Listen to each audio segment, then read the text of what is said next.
네, 안녕하십니까. 시청자 여러분, 주미스입니다. 네, 잘 지내고 계셨는지요? 다름이 아니고, 오늘은 이 주민스 TV에서 전통적으로 많이 했었던 영상을 만들고자 하는데요. 뭐냐? 바로 모의평가 풀입니다. 이번 모의평가는 고3을 대상으로, 고3과, 그, N수생, 재수생 포함해서, 그리고 검정고시 합격자까지 이렇게 포함하는 건데요. 아무튼 간에, 어, 네, 모의평가 풀이로 진행할 것 같습니다. 한국사고요. 지금 제가 풀이 안 해봤거든요. 그래서 즉석으로 할 거예요. 그래서 조금의 거리낌이 있을 수는 있습니다. 아무튼 뭐 최대한 매끄럽게 진행해 보도록 해보겠습니다. 바로 1번으로 가도록 하겠습니다. 1번 문제가 되겠습니다. 네, 가에서 볼 수 있는 모습으로 가장 적절한 것은 되어 있습니다. 뭐 보통 항상 이런 일본에서는 선사시대 문제가 많이 나오죠. 하나씩 보도록 하겠는데요. 역시 문제마다 한두 개의 힌트만 있더라도 바로 풀 수 있는 그런 문제들인 것 같습니다. 네, 고인돌이 나오고요. 그리고 뭐 사유대산 나오고 계급 분화가 된다는 말까지 나오죠. 농경 본격화되었다는 말까지 나오죠. 이렇게 한다면은 당연히 청동기 시대라는 것을 인지하고 있어야 합니다. 그러면 청동기에 볼 수 있는 모습이 뭔가를 봐야 하는데 청동기 때는 그렇죠. 청동으로 관련된 도구들이 만들어지지 않습니까? 물론 그런 것들이 매우 모르기 때문에 일단은 농사 짓는 데는 좀 어렵긴 하지만은 연대기적으로 했을 때 그때 이제 뭔가 농사가 더 활발해지는 거죠. 물론 돌로 그 농사를 지었겠지만요.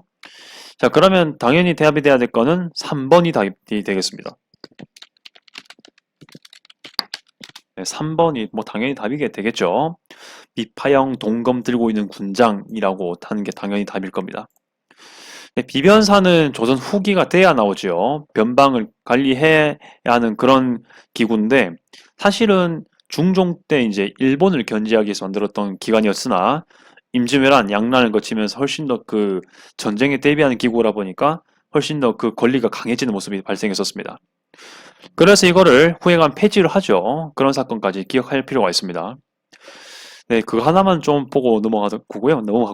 2번 가겠습니다. 시문책에 제출된 나라에서 그 뭔가 옳은 설명한 게 뭔가 한번 보도록 하겠습니다. 일단은 어떤 내용이 있는가를 봐야겠지요. 지방간 파견을 해야 된다는 내용이 나오고요. 그 다음에 뭐 태조께서도 후삼국을 통일한 일단 후삼국을 통일했습니다. 후삼국 통일하려면은 어떤 시대여야 할까요? 최소한 저 고려 시대 이상이 돼야 되겠지요. 고려가 후삼국을 통일했기 때문에 네, 그렇게 봐야 되고요. 근데 고려 시대 이후로 고려가 건국된 이후로 지방간을 파견하자고 얘기한 시기가 바로 성종 때 얘기가 되겠습니다. 어떤 사람이 얘기했을까요? 그렇습니다. 네, 최승로죠. 최승로 학자가 이 얘기를 하게 됩니다. 뒤에는 뭐 좀 더 디테일한 내용이니까 생략을 해도 될 것 같고요. 일단 최승로의 네, 시무 28조가 되겠다는 말씀 드리겠습니다. 자, 그러면은 그 설명으로 옳은 것은 봤을 때 아마 지방제도 나올 건데 일단 여기선 다행히 네, 그 고려에 가는 것만 찾으면 됩니다. 1번 구주 오소경은요. 신라 시대의 얘기입니다. 그러니까 구주 오소경이 완성된 거는 일단 뭐 신문왕 때쯤 되겠죠. 통일 신라가 형성됐을 때 하지만 이 시점은 이미 진흥왕 때부터 있었습니다. 그런 걸 볼 수 있으면 되겠고요. 그리고 주현 속현이라고 되어 있는데 이거는 네, 답이죠. 예, 바로 2번이 답이 되겠습니다.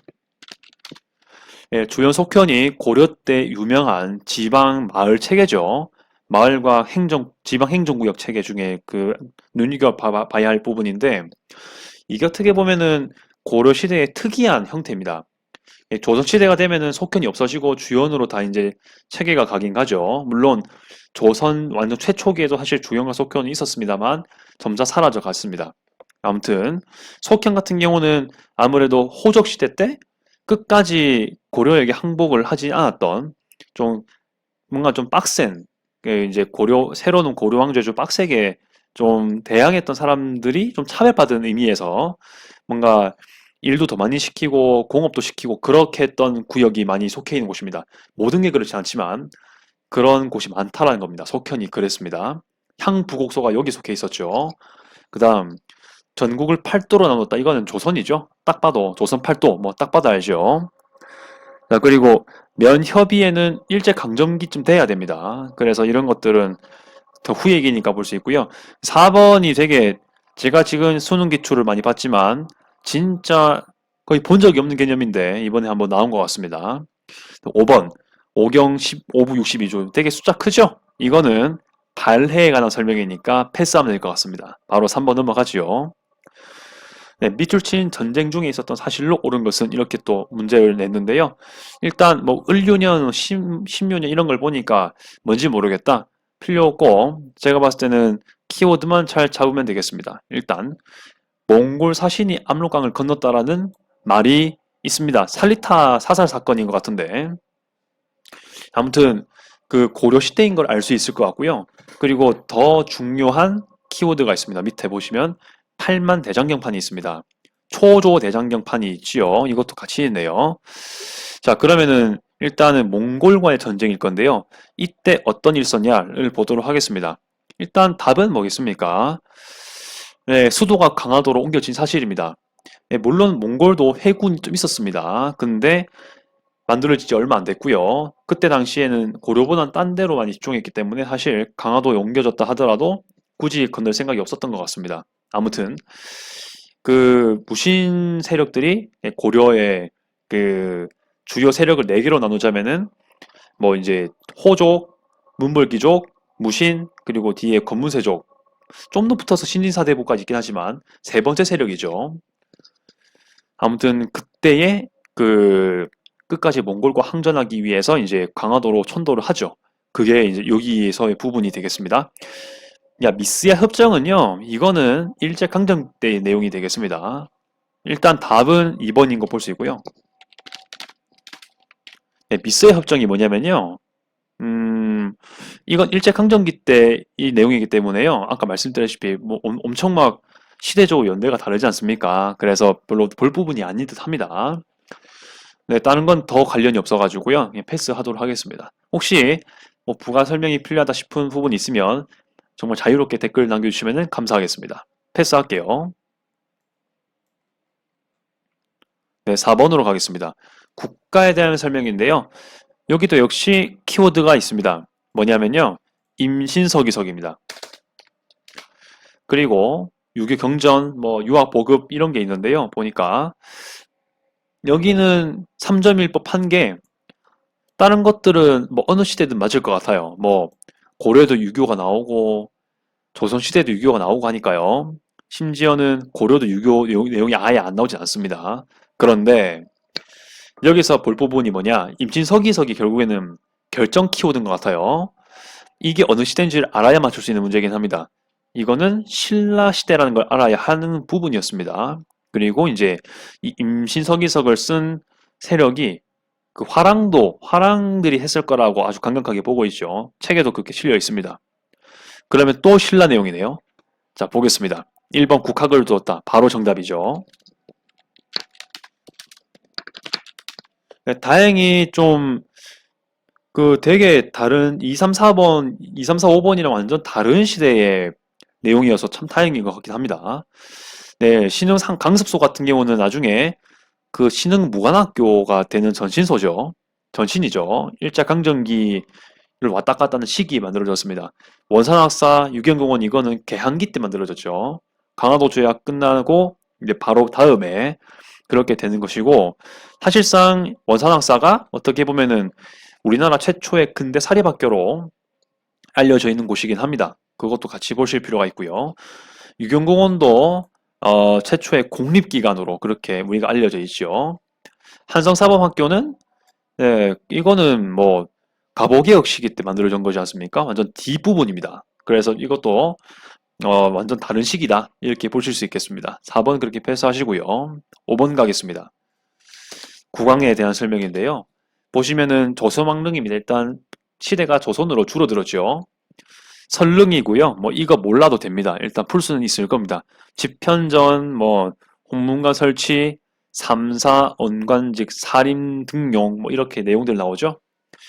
근데 이제 이게 뭐 일본군에 파헤쳐졌다 이렇게 나오긴 하지만 앞에 있는 내용만 잘 보면 될 것 같습니다. 자, 일단 집현전을 만든 게 아니고요. 집현전을 계승한 홍문관을 만들었습니다. 그리고 3, 4 언간직 중심으로 사림을 등용했습니다. 이게 뭐냐? 일단 세종이라고 생각하시면 틀리겠죠. 그렇죠. 조선의 기틀을 마련한 통치 기틀을 마련한 성종이 돼야 이제 이런 설명이 자연스럽습니다. 예, 실제로 성종은 그 훈구 세력이죠. 그 조선 완전 초기 때 그 고려 시대 때에 급진 신진 사대부가 훈구 세력으로 거의 가잖아요. 네, 그것을 좀 견제하기 위한 목적으로 그때 이제 고려 말기 때 온건 신진 사대부가 권력 못 잡았죠. 향촌으로 거의 다 내려갔습니다. 그런 사람들이 나중에 조선 초기가 되면 사림으로 되는데요. 그 사림 세력이 성종 때가 되면 다시 정계로 올라옵니다. 그런 부분들이라고 할 수 있죠. 그래서 아무튼간에 성종시기 맞고요. 이때 가면 문제를 풀어보자면 홍범 14조 이거는 나오네요. 홍범 14조는 갑오개혁이 되어야 합니다. 그때 나오는 것이고요. 통일기무 아무는 우리나라가 개항을 한 다음 개항하기 위한 정부 그 정책으로서 정부가 대표적으로 만든 기관 이름이죠. 네, 그런 것도 알아야 할 것 같습니다. 통일기무 아문입니다. 그리고 경국대전을 완성한 게 바로 성종이죠. 답은 3번입니다. 근데 헷갈리지 말아야 할 게 하나 있습니다.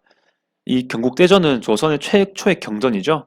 그 경전이라는 게 성경 같은 게 아니고 이거는 법전입니다. 그런데 이 법전을 완성시킨 인물은 성종이지만 누군가는 시작을 했겠죠. 누가 시작했냐를 봐야 됩니다.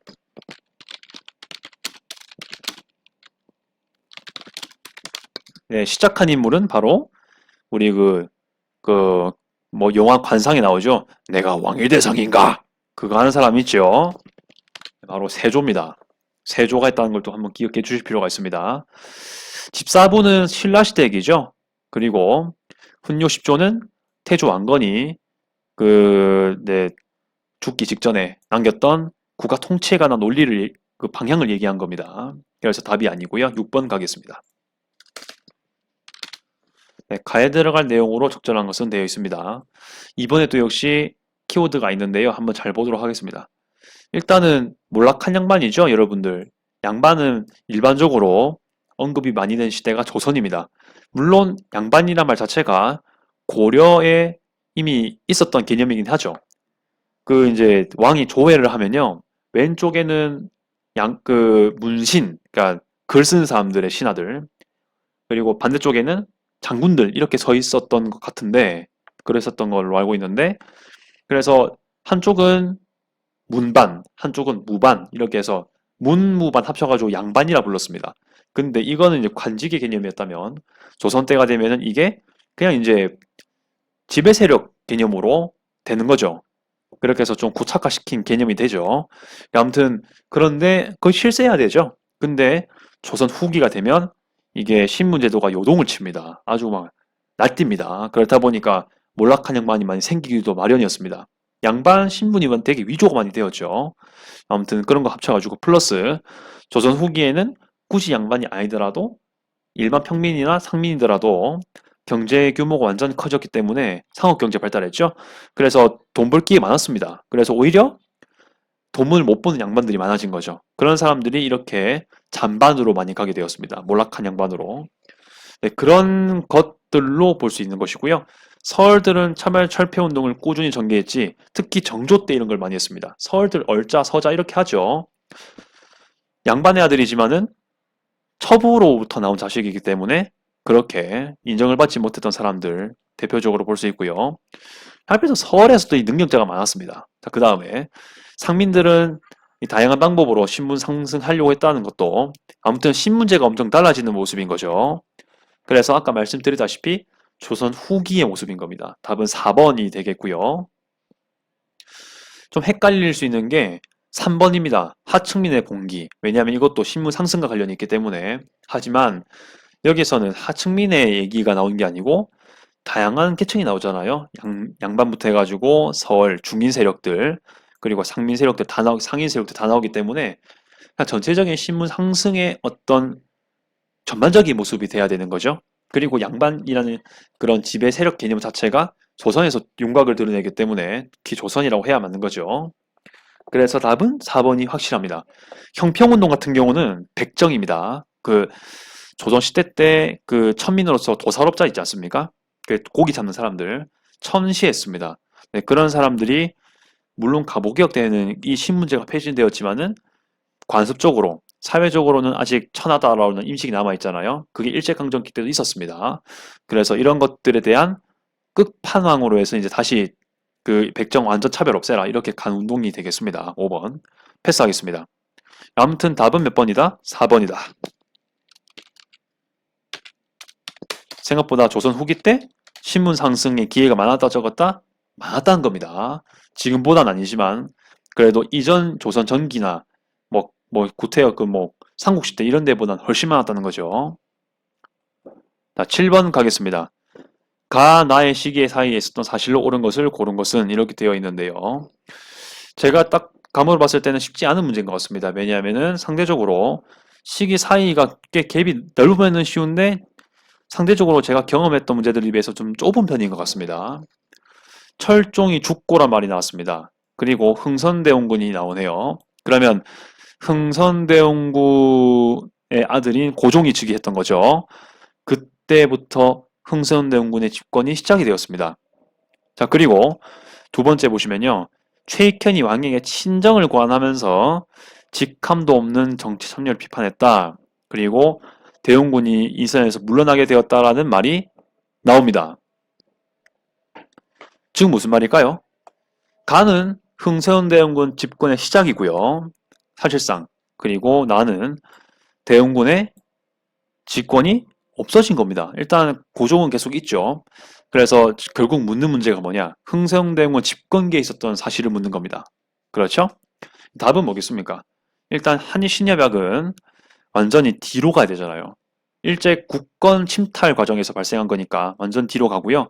홍경래양안 같은 경우는 흥선대원이 집권하기 전에 세도관문 시대 때 있었던 사실이니까 두 개를 빼면은 답은 1번입니다. 척합이 건립된 것, 이게 흥선대원군의 외교 정책이었죠. 어떻게 보면은 대외 정책이었죠. 뭐냐? 프랑스든 미국이든 다 우리나라 못 들어오게 해야 된다. 통상수교 거부 정책의 일환이었죠. 전국에 이걸 만들었습니다. 호포제는요, 양반도 포를 내야 된다는 논리였습니다. 그래서 세금의 양을 늘리려고 했었던 거죠. 아무튼 그렇게 해서 경제정책까지 볼 수 있던, 세제정책까지 볼 수 있었던 문제였습니다. 그렇게 볼 수 있고요. 8번 가겠습니다. 네, 잘 따라오고 있는지 한번 봐야 될 부분이네요. 아무튼 계속 보도록 하겠습니다. 네, 보니까 그 범위가 전체 범위인 것 같긴 해요. 장정 설명 옳은 것은 보겠습니다. 지금 힌트가 3개 나와 있는데 지금 아무튼 3단계란 거는 일단 힌트가 3개라는 거죠. 조선 일본 사이에 체결을 했고 일본의 최애국 대우를 인정했고 관세 조항을 포함한 장정이다라고 되어 있습니다. 이게 뭘까요? 일단은 최애국 대우란 말이 나오는 걸 보니까 일단 개항했을 때 바로 맺어진 그런 거의 그 시기에 만들어진 조약이라는 걸 대충 파악할 수 있고요. 조선 일본 개항기 시기 때 만들어진 조약 강화도 조약이죠. 거기에 부속돼서 나오는 조약들이 아마 여기 해당될 겁니다. 아무튼 간에 이 교육과정 상으로 봤을 때 제가 봤을 때는 이 강화도 조약 전체에 관한 해당되는 부분이기 때문에 아마 강화도 조약을 알고 풀어도 될 것 같습니다. 보겠습니다. 집강소는 동학농민운동에서 나오잖아요. 그렇죠? 네, 그래서 좀 넘어가야 될 것 같고요. 온산 총파업은 일제강점기 때 있었던 어떻게 보면 파업, 맞죠? 여기 파업 적혀있긴 하네요. 네, 더 이상 공장 안 돌리겠다. 이런 스트라이크 같은 개념으로 하는 거라서 일단 아니고요. 아무튼 이건 일제강점기 때니까요. 거중조정이라는 내용이 나옵니다.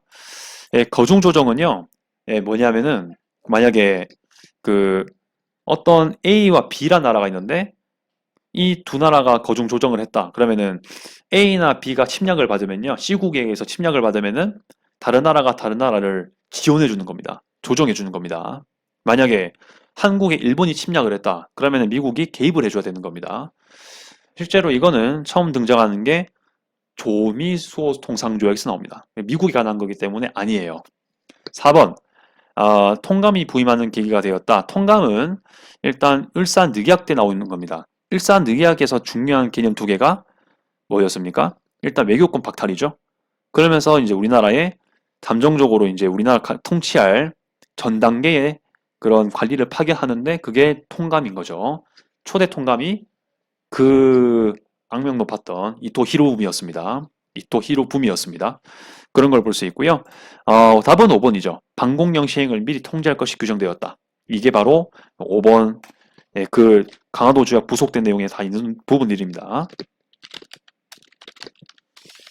제가 봤을 땐 이게 3점이어야 되는데 되게 생각보다 2점이 나왔네요. 그래서 좀 의아하긴 한데 만약에 그 3점 문제 하나 더 만들어야 한다. 아마 8번이 3점이 돼야 될 것 같습니다. 라는 생각이 드네요. 바로 패스를 하도록 하겠습니다. 바로 9번 갈게요. 가에 들어갈 내용으로 가장 적절한 것은 되어 있습니다. 일단 되게 지금 일단은 일본 러시아가 싸우는 부분이네요. 러일 전쟁 딱 나오죠? 일단 그렇게 하고 시작하겠습니다. 그 일본이 이미 청일 전쟁 때 많이 혜택을 봤었다고 나오네요. 요동반도 차지하려고 하니까 지정학적인 위협을 느꼈던 러시아가 로도프랑 함께 삼국 간섭을 통해서 일본이 차지했던 요동반도를 야, 토해내! 이렇게 말하는 거죠. 일본은 깨갱하고 토해냈습니다. 실제로. 당시까지만 하더라도 러시아에 대한 위협감이 있었기 때문에.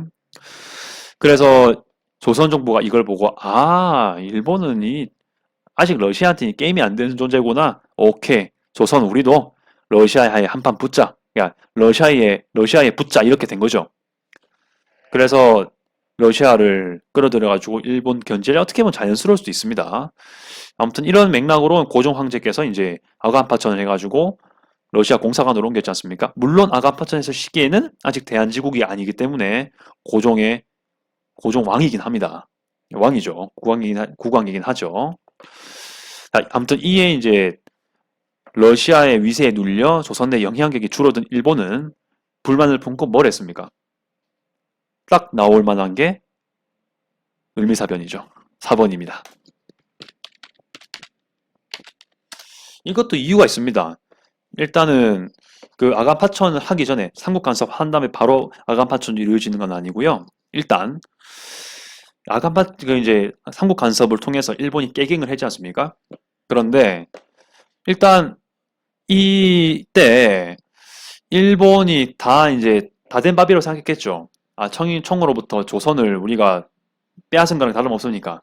근데 러시아가 이제 여기 찬물 끼얹은 거죠. 그렇다 보니까 일본이 어떻게든 아직도 우리는 조선에 대한 우위권이 있다 이런 것을 사실 보여주기도 해야 되고 몰래 이 명성왕후죠. 명성왕후가 러시아하고 계속 접근하려는 움직임이 있었거든요. 그것 때문에 그 이후로 특히 그래서 이 모든 것은 명성왕후가 이제 러시아로 이 관련 움직임이 있으니까 우리가 더 조선이 빼앗기기 쉬울 것이다 이런 판단한 거죠. 가뜩해 이제 청일전쟁 때 일본이 이겨가지고 조선을 다 차지했다 싶었는데 다 먹었다고 그들이 보기도 하겠죠. 그런데 러시아가 찬물 끼얹고 조선의 주요 세력인 그 실세라고 볼 수 있죠. 명성황후 자체도 러시아로 들어가려고 하니까 이가 안 되겠다는 거지. 그래서 그냥 바로 명성황후를 시해해버린 사건이 벌어지는 겁니다. 이렇게 되는 게 일미사변이죠. 이것에 신면을 위협을 느낀 고종 황제가 그 당시 황제가 아니었지만 그냥 그렇게 편하게 부릅니다.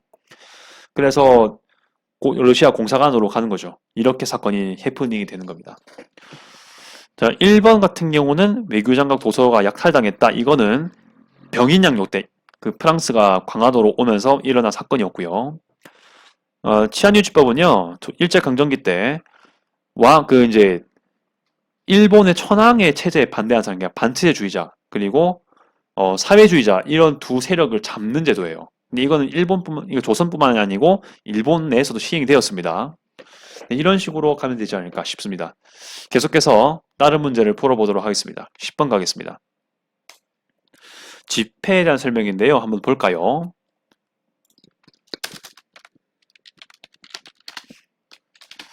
자, 계속 보도록 하겠습니다. 계속 대신들 백성의 목소리를 듣다. 독립협회가 나오네요. 일단 여러분 독립협회 하면 딱 생각나는 그 단체 모임이지 않습니까? 관민공동회 혹은 만민공동회 둘 다 따로 있긴 하지만 일단 뭉뚱거려서 볼 수 있겠습니다. 자, 그래서 각계 계층에서 이제 엄청난 초청장을 발송을 했고, 박정양을 비롯한 여러 대신들도 황제폐의 명령에 따라 백성의 목소리를 들었다. 이렇게 되어 있습니다. 어떻게 보면 직접 민주주의의 현장이라고 볼 수도 있는 그런 부분인데요. 놀라운 게 뭐냐? 이렇게 최초의 만민공동회가 개최된 게 갑오개혁 때 신문 폐지가 된 지 2년 후 정도입니다. 그러면은 2년 새에 신문제 폐지된과 동시에 모든 신분 사람들이 이런 독립협회에 주관하는 만민공동회에 참여할 수 있게 된 거잖아요. 엄청나게 급변하는 거죠, 상황이. 그래서 이런 것들을 읽어볼 수가 있는 것입니다. 참 대단한 부분이라고 저는 보고 있습니다. 아무튼 이 만민공동회가 했던 게 뭐냐? 일단 헌의국 조치하겠다 이렇게 돼 있는데요. 사실 답은 바로 1번이 되겠습니다. 예, 이 집회 만민공동회가 있잖아요. 그리고 독립협회가 이걸 주최했는데 여기서 나온 게 입헌군주제에 대한 방안이거든요. 이걸 설명해 놓은 게 헌의국조입니다. 이렇게 참고해서 볼 수 있고요. 예, 서경총도는 뭐겠습니까? 몇 총이죠. 고려 시대 겁니다. 신군무 퇴진 요구했다. 이거는 뭐 여러분 많이 접해서 알겠지만은 5.18 민주화운동입니다. 이거를 6월 민주화항쟁이랑 되게 헷갈려 하시거든요. 구분하셔야 됩니다. 이것만 좀 적고 지나갈게요. 신군무 퇴진 이거는 그 이제 전두환 세력이죠. 이제 지금 이제 사망하셨는 걸로 제가 알고 있는데 아무튼 적어 보겠습니다.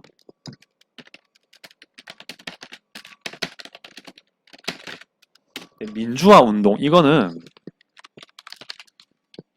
1980년에 발생했습니다. 1980년 5월 18일이겠죠. 이때 보통 얘기했던 게 신군무 퇴진 그리고 뭐 독재타도 물론 있긴 하겠죠. 뭐 유신 철폐도 간혹 나올 만한 부분이지만 근데 사실 헷갈릴 수 있으니까 일단 신군무 퇴진 이 정도만 얘기를 할게요. 자 그리고 한 개 더 있습니다. 이 시기에 비슷한 시기에 벌어진 거.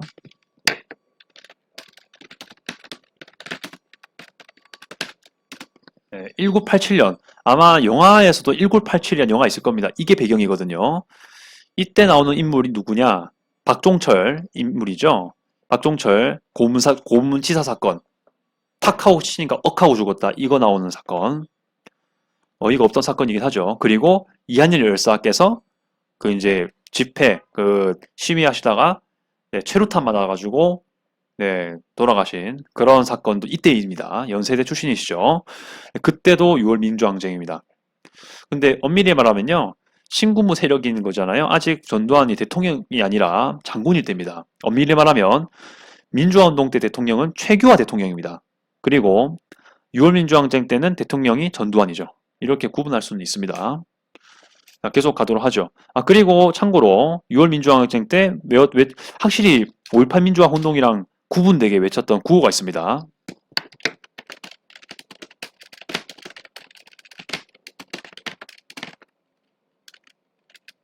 네. 호헌철폐. 4월에 했거든요, 이거를. 그 해에 4월에 했습니다. 그러니까 현행 헌법을 유지하겠다는 거거든요. 전두환 대통령에 유리한, 후임자 정권 이양할 때 유리한 그런 헌법을 유지하겠다는 건데 그걸 철폐해라. 이렇게 나오게 된 게 6월 민주항쟁입니다. 그래서 5.18 민주화운동 때는 호언 얘기 없었거든요. 이런 게 일단은 주제가 아니었습니다. 그래서 호언 철폐가 나온다면 6월 민주항쟁입니다. 그렇게 보시면 될 것 같고요. 밀리대학 설립운동은 일제강점기, 창조파, 개조파 이것도 어떤 해이긴 해요. 이거는 어느 때냐면요. 대한민국 임시정부에 있었던 얘기입니다. 그래서 국민대표회의 이거 했을 때 했던 내용이니까 다른 내용이니까 참고하시고요. 11번 가겠습니다. 네, 가에 대한 설명인데요. 계속 보도록 하겠습니다. 박상진의 옥중편지인데요. 일단 국권 회복을 위해서 만든 비밀 결사 내용입니다. 네. 그리고 이때 뭐 뒤에 있는 내용들 뭐 디테일하긴 하지만은 일단은 박상진, 국권 회복, 비밀 결사 이렇게만 일단 보면 되겠습니다. 네. 일단 이 단체는 어느 시대일까요? 그렇죠. 일단 국권 회복이란 말은 일단 최소한 국권이 뺏겼던 사건이겠죠. 그리고 이 시대에 뭐 공주 수감 뭐 이렇게 나오는데요. 그 이거는 이제 뭐 20년대, 30년대 그때 사건이 아니고 뭔가 1910년대 언저리 그때 사건이지 않겠습니까? 그래서 이거는 좀 더 내용이 굳혀질 수가 있습니다. 일단 그 상하이 홍콩공원 이거는 윤봉길이지 않습니까? 1930년대입니다. 그래서 뺄 수 있고요. 광주 학생 항일운동 이것도 29년인가 그럴 겁니다. 그래서 이것도 일단 시대적으로 조금 뒤에요. 그래서 이거는 빼야 될 것 같습니다.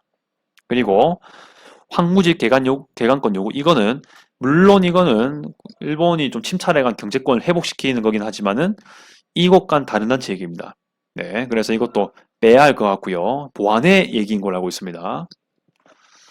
그리고 배고인 사건은 신민회죠. 네, 신민회이기 때문에 신민회 같은 경우는 박상진보다는 안창호가 훨씬 더 많이 활동했던 부분이라 내용이 다르고요. 자, 공화동 수입 제한했다. 이거는 이제 여기에 대응하는 내용이 되겠습니다. 그래서 답은 2번인 걸로 알고 있고요. 잠시만 적어 보겠습니다.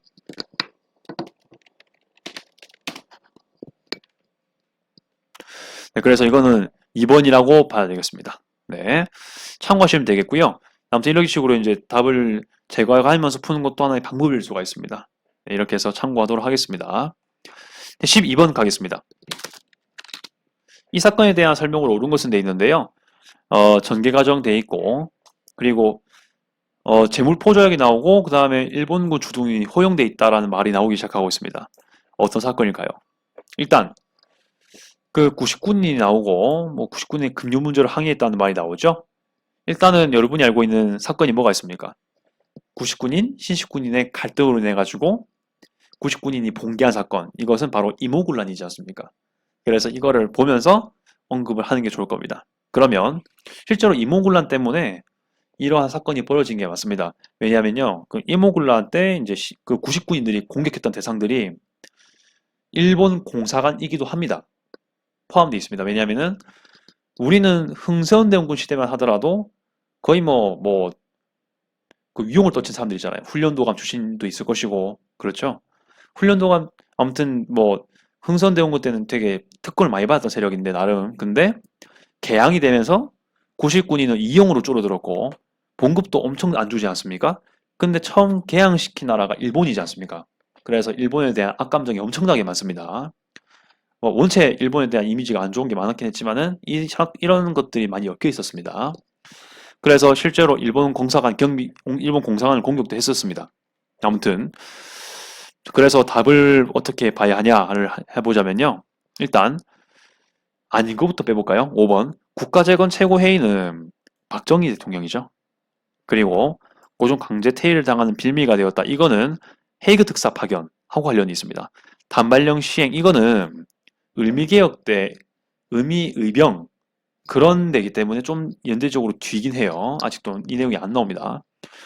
동학교조 신원을 요구했다. 이거는 보온 집회나 그런 데지 않겠습니까? 동학농민운동이 적극적으로 좀 발현되기 전에 초기 동학운동이라고 해야 될까요? 아무튼 그런 시기이기 때문에 좀 더 뒤입니다. 청군이 개입하여 진압된 게 맞죠. 1번이 답이 되겠습니다. 이때까지만 하더라도 이모군란 때만 하더라도 아직 청나라의 힘이 일본보다는 좀 영향력이 강했기 때문에 아직은 일본이 엄청나게 청나라에게 큰 도발을 하지 않았던 시기였습니다. 그걸로 볼 수 있고요. 사실 이러한 사건 때문에 이모군란으로 인해 가지고 청나라가 이제 이런 개입에 도움을 줬지 않냐. 그래서 그 일본이 종주국을 종주국이란다. 일본 그 조선의 자주국을 인정했지 않습니까? 강화도 조약 때. 네, 그걸 좀 깨려는 의미에서 청나라가 아직 너희들은 우리 종주국이다. 그리고 그 청나라가 원래는 압록강 두만강에서 이렇게 보통 개시 후시를 통해 가지고 변방 무역이 가능했었잖아요. 근데 이걸 계기로 통해 가지고 양화진까지 무역을 할 수 있게 되었습니다. 이게 적어 보면 답은 1번입니다.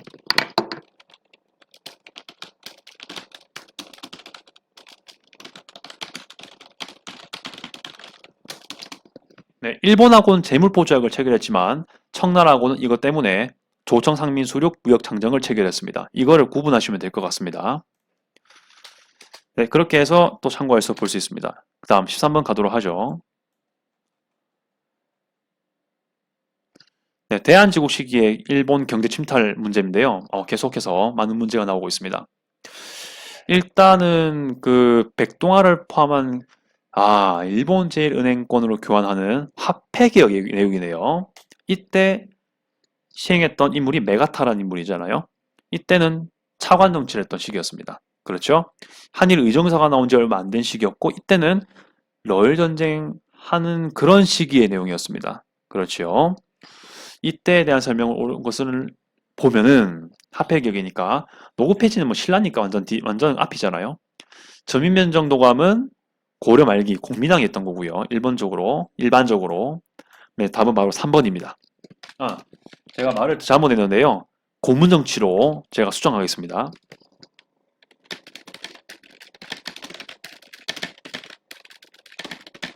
네. 고문, 어드바이저인 거죠. 카운슬러, 뭐 어드바이저 이렇게 할 수 있는데 메가타가 거기에 해당되었습니다. 이 당시에 재정고문이 메가타였고요. 그리고 외교고문도 파견되었습니다. 이때 외교고문이 스티븐스였죠. 이 사람이 나중에 저격을 당해서 이제 암살이라고 해야 될까요? 그때 사망하죠. 그런 것 같이 볼 수가 있을 겁니다. 네, YH 무역 사건의 계기가 되었다. 이거는 완전히 현대니까 좀 완전히 뒤로 가야 될 것 같고요. 김영삼 관련돼 있죠. 임술농민 번기는 세도 가문 시기니까 완전 다른 시기입니다. 패스하도록 하겠습니다. 14번. 가로 들어갈 내용으로 적절한 것은 되어 있습니다. 일단 토지 조사 사업을 마친 조선 총독부입니다. 일단은 1910년대쯤이겠네요. 일단 그리고 이때 식량 부족을 해결할 목적으로 뭘 했냐를 봤을 때 뭐 했냐? 뭐 수리조합 시설을 확대해서 농업 용수를 공급하도록 했고 뭐겠습니까, 여러분들? 일단 1910년대 후반 이후로 20년대쯤 다시 경제 정책을 할 만한 게 뭐였겠습니까? 산미증식 계획이었습니다. 바로 5번이죠. 따로 풀이가 필요 없는 거긴 합니다. 참고하시면 되겠고요. 참고로 지게는 대한제국에서 발급했습니다. 당백전은 뭐였습니까? 흥선대원군 때 했습니다. 이것도 같이 보면 되겠지요. 패스하겠습니다. 15번. 이 시기에 있었던 사실로 옳은 것은 되어 있습니다. 일단 국민학생이 나오네요. 일단 30년대 후반 돼야 되죠. 그리고 조선말 금지 30년대 후반이지요. 그리고 뒤에 보면은 계속 비슷한 맥락으로 그 조선말 금지한 내용이 나왔습니다. 그러면 30년대, 40년대 내용이죠. 1930-40쯤 되는 내용입니다. 한창 그 일본이 총동원령 내리고 이제 전쟁할 때쯤 시기죠. 어떤 내용일까요? 바로 5번입니다. 바로 쉽게 나오죠.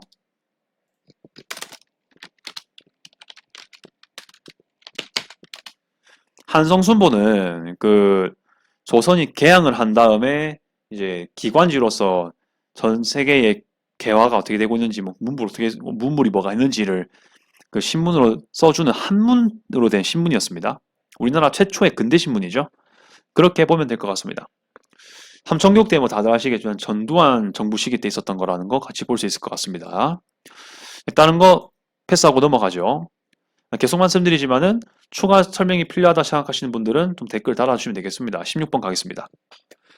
이분도 되게 유명한 분이긴 하죠. 네, 군사조직에 대한 질문입니다. 일단은 생물년 보니까 나이가 좀 늙어 보이죠. 최소한 일제강점기 사람이라는 걸 눈치챌 수 있을 거고요. 대충 57년이긴 하지만 일단은 독립당 이런 게 나오니까요. 아직 독립 안 했을 거지 않겠습니까?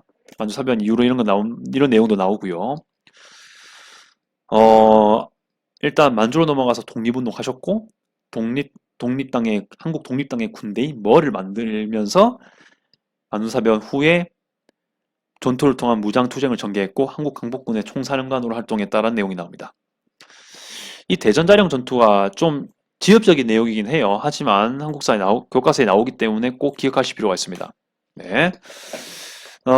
한국 독립당의 군대는 뭐였을까요? 한국 독립군이겠죠. 네, 그래서 같이 보면 되겠습니다. 이때 쌍벽을 이뤘던 군대가 있습니다.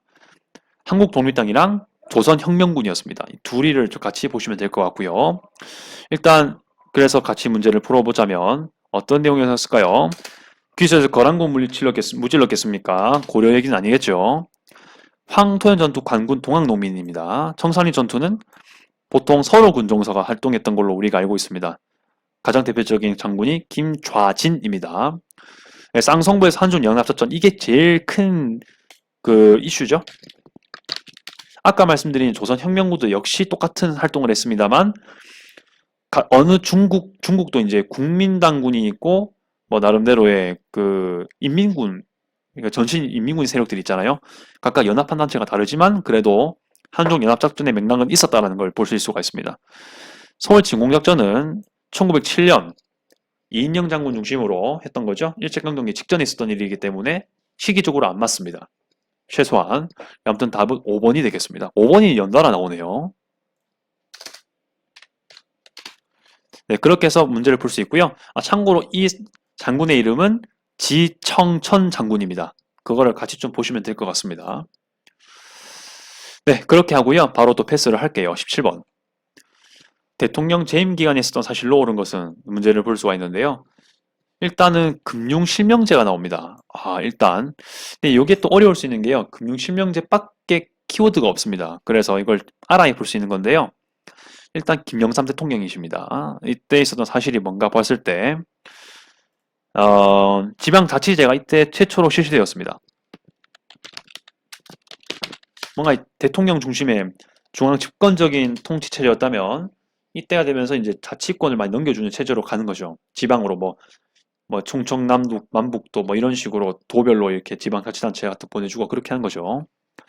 물론 이전에도 동청은 있었지만은 지방자치단체 같은 좀 더 디테일한 개념이 없었던 것 같습니다. 암대도 소작쟁이 같은 경우는 아까 그 29년 1929년에 원산 총파업이 있었잖아요. 그거는 공업에 관한 파업이라면은 이거는 농업에 관한 그 파업입니다. 농업에서 파업은 쟁의라고 부르거든요. 쟁의든 파업이든 어떻게든 스트라이크란 말을 쓰는데요. 아무튼 그렇게 볼 수 있습니다. 예. 1212 군사반란 이제는 사태란 말보단 군사반란이라고 쓰네요. 예, 전두환 대통령 때 전두환 그 군인이 됐던 겁니다.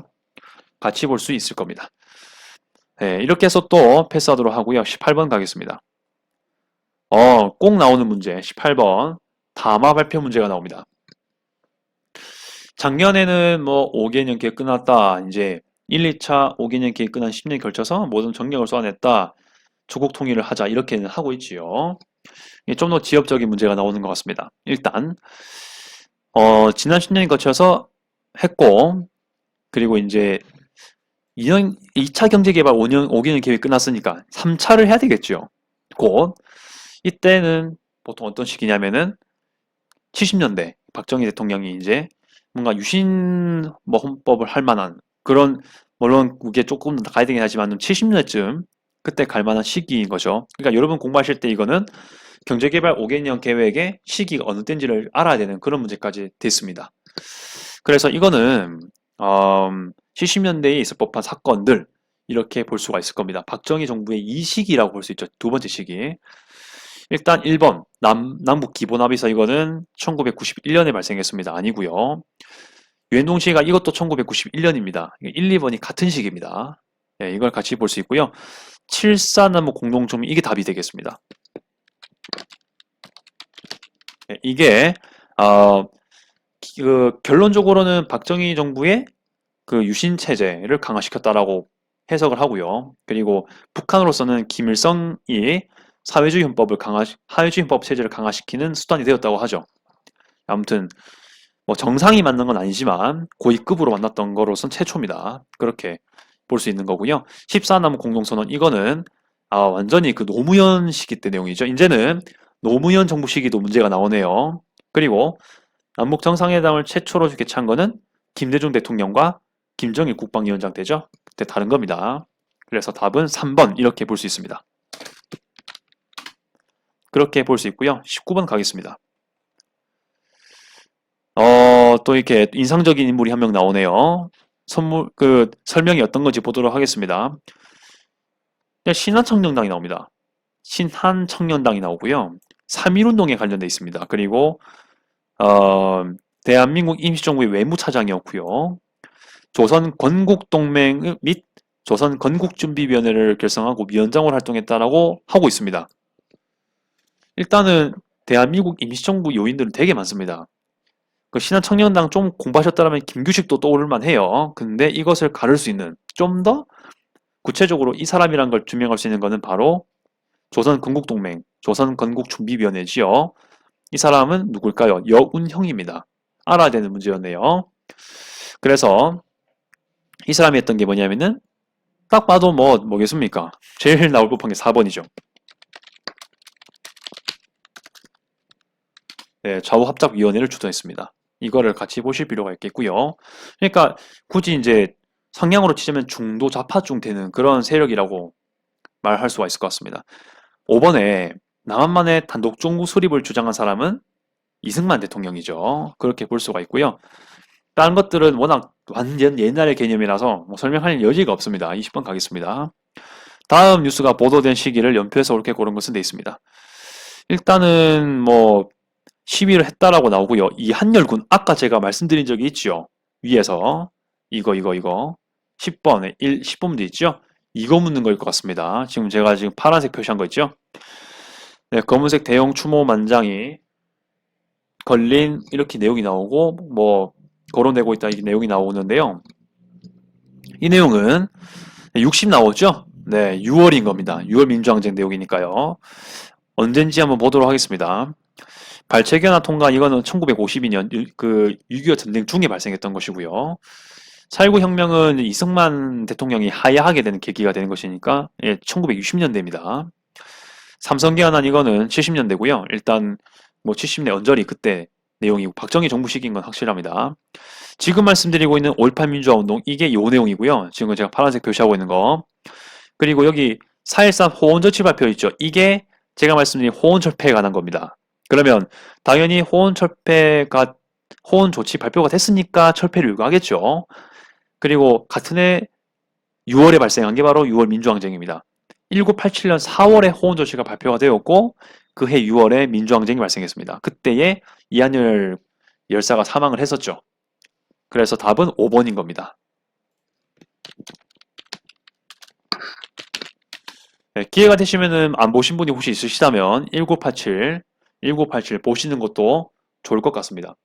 그리고 옛날이긴 한데 저는 영화관에서 직접 봤었거든요. 2007년에 화려한 휴가. 이것도 5.18 민주화운동 배경을 하고 있잖아요. 꽤 눈물 흘릴 만한 영화였는데 아무튼 이거 두 개 잘 구분하시면서 보시면 될 것 같습니다. 근데 여기서 담긴 민주주의 정신들을 볼 필요가 있겠죠. 다시 이렇게 하시면은 이렇게 정리가 될 수 있을 것 같습니다. 자, 여러분들 어떻게 생각하십니까? 이번 고3 분들은요, 아마 좀 충격을 받았을 겁니다. 당장 6월만 하더라도 엄청 내용이 쉬웠거든요. 근데 9월 되니까 갑자기 내용이 어려워졌습니다. 지금 제가 처음 푸는 문제인데도요, 좀 긴장하는 느낌이 좀 있었습니다. 이게 확 어려워진 느낌이 들어요. 6월에 비해서. 그래서 단순히 간단히 풀 수 있는 문제만이 아니다. 이제는 그런 느낌이 오고 있는 것 같습니다. 여러분들 작년에, 그러니까 여러분들 보통 이거 고3들이 많이 보실 건데요. 고1, 고2 때 보셨던 모의고사 한국사와 아주 난이도가 다릅니다. 어려워졌습니다. 물론 2010년대, 2011년 그때 한국사 필수일 때, 그러니까 한국사가 필수가 아닐 때, 선택 과목일 때보다 쉽습니다. 근데 한국사 필수가 된 이후로 되게 쉬워졌거든요. 근데 그것보다는 좀 많이 어려워졌습니다. 그리고 이번 모의평가에 특이한 점이 있는데요. 되게 완전 단골로 기출 많이 되었던 무슨 세종대왕 문제, 6.25 문제가 안 나왔습니다. 이것도 되게 특이한 점이긴 했어요. 자, 혹시 특이하게 또 여러분들이 잡거나 궁금하셨던 게 있거나 발견되신 게 있으면 말씀 주시면 감사드리겠고요. 아무튼 풀이는 이 정도로 가능하고 질문 있으시면 답변을 꼭 제가 할 테니 댓글 달아주시길 부탁드리겠습니다. 좀 더 힘을 받으시고요. 이상 주미수였습니다.